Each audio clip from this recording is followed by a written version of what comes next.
É propósito das leis divinas que nós dispomos-nos pelo livre-arbítrio das escolhas, das decisões, dos objetivos que, de fato, estejamos verdadeiramente interessados. E isso inclui também, é evidente, o auxílio espiritual, o amparo dos benfeitores, do bem que desejemos receber. E por isso Emmanuel começa logo na introdução nos dizendo assim, nessa mensagem: é naturalmente da vontade divina que todos sejamos auxiliados. A providência, a misericórdia, o amparo do alto é para todos. Entretanto, é forçoso convir que a nossa vontade humana deve dispor-se a ser auxiliada. É preciso que procuremos, através da prece, dos objetivos nobres, da vontade das boas obras, para que nos abramos ao auxílio dos Espíritos do bem. E por isso Emmanuel conclui nesse parágrafo dizendo assim: para que a divina vontade nos auxilie.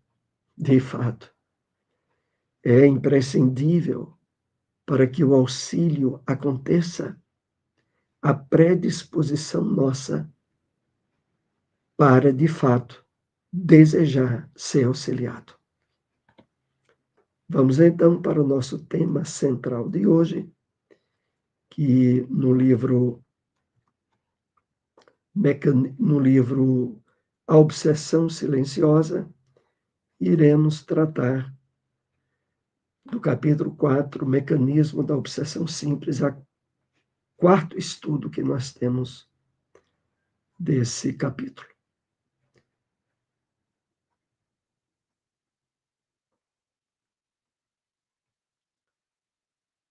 Aqueles que optam pela vulgaridade e uma vida de prazer, como se estivessem reencarnados em um parque de diversão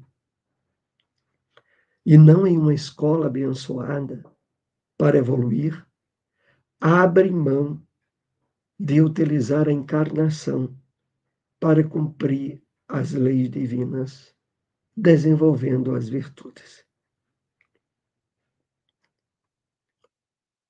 Então, aqui nós somos chamados a atenção ao fato de que, nesses mecanismos da obsessão simples, as portas que estabelecem as aberturas estão na nossa maneira de proceder, no nosso comportamento habitual. Se a nossa vida tem por maior meta as satisfações dos prazeres físicos, de uma vida de prazer, é evidente, já como dizia o apóstolo Paulo em uma de suas cartas, se não há ressurreição, aqui entendamos reencarnação, comamos e bebamos, porque amanhã morreremos. Ou seja, tendo consciência da continuidade da vida além-túmulo, dos objetivos espirituais da nossa encarnação, a nossa meta, o nosso objetivo maior é o crescimento espiritual, a maturidade na área de sensibilidade ao amparo, à ajuda dos espíritos do bem. Mas aqueles que, direcionando seus objetivos para uma vida que acreditam começa no berço, termina no túmulo, esses que assim pensam,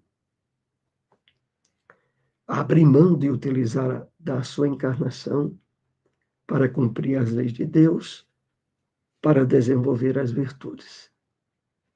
E a consequência são as aberturas de portas e janelas às intervenções dos espíritos doentes e obsessores.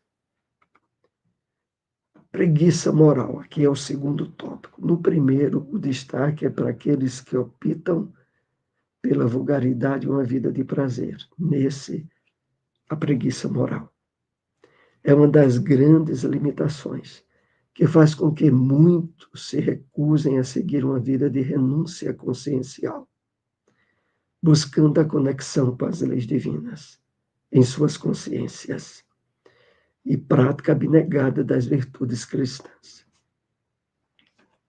Realmente existe aquele grupo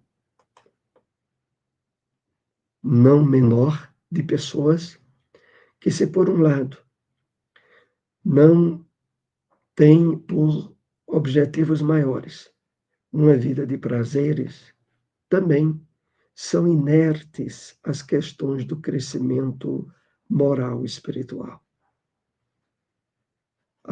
Aqui caracterizado como preguiça moral.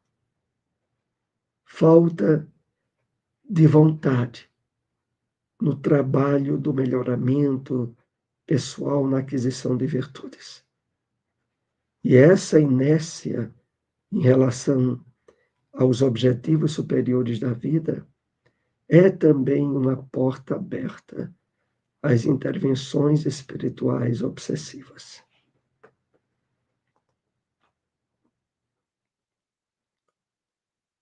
Quem se compraz nas viciações que traz em si, em vez de buscar libertar-se gradualmente delas, colocando ordem em suas manifestações, termina por desestruturar a sua energia mental, resvalando para a emoção aturdida, para a emoção confusa, perturbada e desequilibrada. Esse é o resultado. Aqui o destaque é para aqueles que se complazem nas viciações que já trazem em si mesmos, em vez de trabalhar o esforço gradual de superação delas. Esse tipo de atitude tem como consequência um desgaste das energias mentais, fluídicas, resvalando para a emoção aturdida, a emoção perturbada, desequilibrada. Aqui nós também somos muito alertados a respeito disso. É evidente que o trabalho maior é a nossa consciência dos reais objetivos da vida no plano material, da nossa encarnação. Aqui nós estamos num grande educandário terra, mundo de provas e expiações, e não numa estação de prazer, de busca, de felicidade em termos materiais, como ainda acontece com a grande maioria submetida aos arbítrios do materialismo, que a consequência, é claro, é todo um campo de interação com espíritos doentes, desequilibrados, nesses chamados processos de obsessão simples, mas que não deixa de atrapalhar e muito a caminhada evolutiva nossa e que é alvo do estudo desse livro do Projeto Espiritizar. Tais pacientes conduzem ao leito, antes do repouso físico, as apreensões angustiantes, as ambições desenfreadas, as paixões perturbadoras, demorando-se em reflexões que as vitalizam, vivendo-as pela mente, quando não encontram meios de fruí-las fisicamente. Eis aí o problema maior. É que os hábitos que estruturam nosso comportamento no dia a dia vão trazer uma consequência sobre aquilo que iremos experienciar durante o repouso físico, em momentos de desdobramentos, de atividade espiritual comum a todos nós. A consequência para as pessoas que têm durante o dia uma vida toda atrelada às questões materiais é terem, durante os momentos de repouso físico, paixões perturbadoras, apreensões angustiantes, que vão trazer reflexos que vão vitalizar tudo isso. Exatamente como a consequência natural, caracterizadora do espírito durante as horas de atividade diurna e que traz consequência para a noite, quando vai repousar. Ao desdobrarem sobre a ação do sono, encontram-se com os afins, encarnados ou não, com os quais se identificam, recebendo mais ampla carga de necessidades falsas, ou dando campo aos estados anelados que mais os turbam, né, que mais os afligem, que os transtornam. É isso que acontece durante o repouso físico dessas pessoas. Aqui, quando é destacado que vão ter encontro com os afins, com os quais se identificam, nós lembramos, né, aquele episódio que tem no livro Libertação, de uma médium chamada Dona Isaura, né, que, casada, o seu esposo também espírita, dirigente de uma reunião mediúnica, mas que, devido aos desequilíbrios na área do ciúme e da possessividade, quando ela vai repousar, o seu espírito busca espíritos que trazem mais material perturbador nessa área de fragilidade comportamental de Dona Isaura. Então, ali é bem caracterizado isso que está sendo dito aqui no livro A Obsessão Silenciosa. Quando despertam, trazem a mente atribulada, tarda, sob incômodo cansaço físico e psíquico, encontrando dificuldade para fixar os compromissos e as lições edificantes da vida. Eis aí o problema maior, a consequência dessas escolhas. É despertar pela manhã sentindo mais cansaço do que quando foi dormir, tendo dificuldades para organizar as ideias, os objetivos construtivos daquele dia que está se iniciando. Então a gente vê, né, que há toda uma série de consequências dos hábitos que nos caracterizam no dia a dia. É durante a noite, quando nos desdobramos fisicamente, aliás, espiritualmente, é durante o dia, quando acordamos, e isso acaba gerando um círculo vicioso, onde o dia perturbado tem por consequência uma noite perturbada.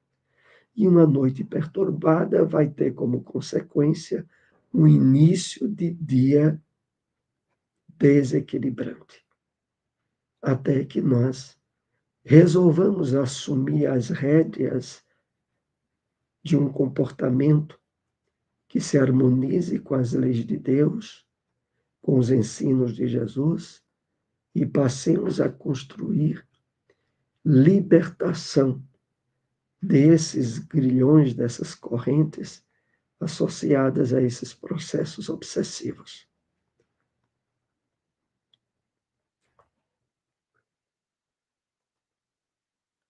Todos nós temos o sono referente ao que fomentamos, aquilo que estimulamos, que ativamos ao longo do dia. Da mesma forma que temos a morte de acordo com a vida que levamos em nosso cotidiano. Os próprios benfeitores dizem que o sono nada mais é que uma preparação para a morte. Então, aqui é bem claro, todos nós temos o sono referente ao que estimulamos, ativamos, fomentamos ao longo do dia. E esses sonhos vão estar caracterizando o que mais adiante será o prosseguimento das nossas atividades após a desencarnação. É como se, de certo modo, a noite que vamos repousar fisicamente, ser até uma espécie de mini treinamento para o que nos aguarda no mundo espiritual. E para que tenhamos sonhos, desdobramentos positivos, equilibrados, de ações e atividades no campo do bem,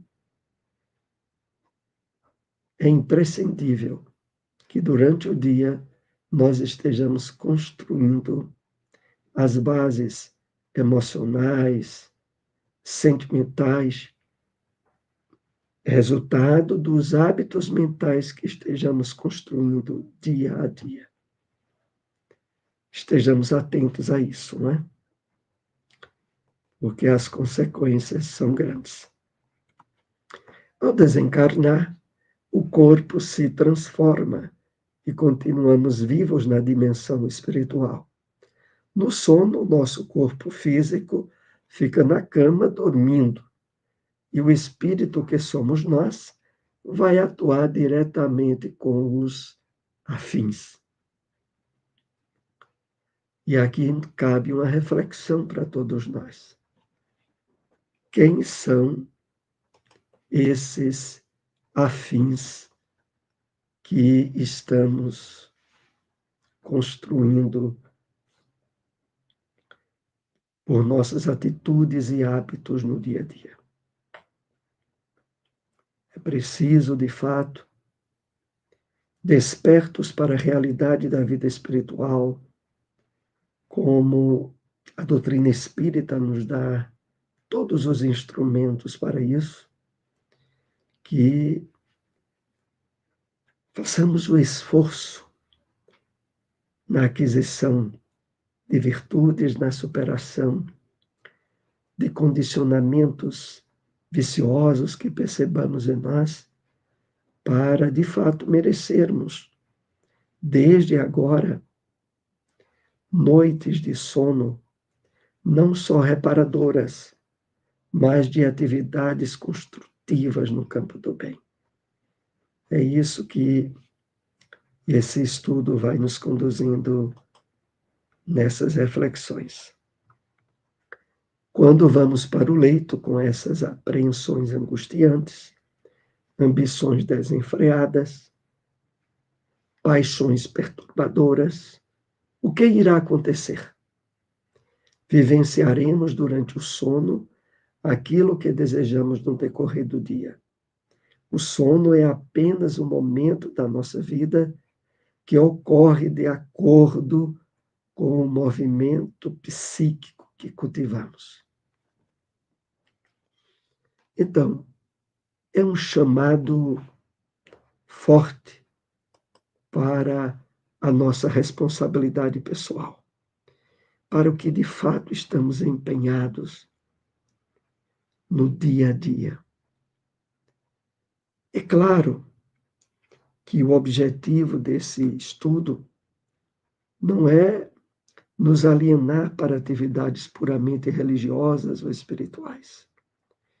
Não, é para que em todas as atividades em que nos envolvemos no dia a dia, a nossa conexão com o bem, com a espiritualidade elevada, não esteja esquecida. no desempenho das mais variadas atividades e profissões, no nosso convívio social, naquilo que a gente escolhe para ver e para assistir, nós temos conexões decorrentes disso. E é importante que a predominância delas sejam de ordem construtiva, positiva, para o bem, para a caridade, para a espiritualização de nosso ser. Então, prossigamos ainda aqui com o nosso estudo. Os espíritos superiores não estão o tempo todo à nossa disposição, mas se psiquicamente estivermos ligados a eles no trabalho do bem, quando desdobramos do corpo, podemos buscá-los na esfera espiritual, para estudos, para uma série de tarefas que faremos no mundo espiritual. Então, fechando as reflexões de nosso estudo, é dito para nós de uma forma bem clara. Claro que os espíritos elevados têm muitas atividades, trabalhos, mas se tivermos feito a nossa parte durante o dia, ensejando construções de sintonia vibratória, de interesses, de parceria com os espíritos do bem, à noite poderemos, durante o repouso físico do corpo, ter atividades espirituais na área do bem, da caridade, dos estudos, do prosseguimento daquilo que de fato demos destaque e valorizamos quando estávamos acordados ao longo do dia a dia. Aqui nós vamos concluindo as reflexões dessa noite. Esse capítulo ainda terá um prosseguimento no próximo estudo. Visitem aí o nosso canal, a Caminho da Luz.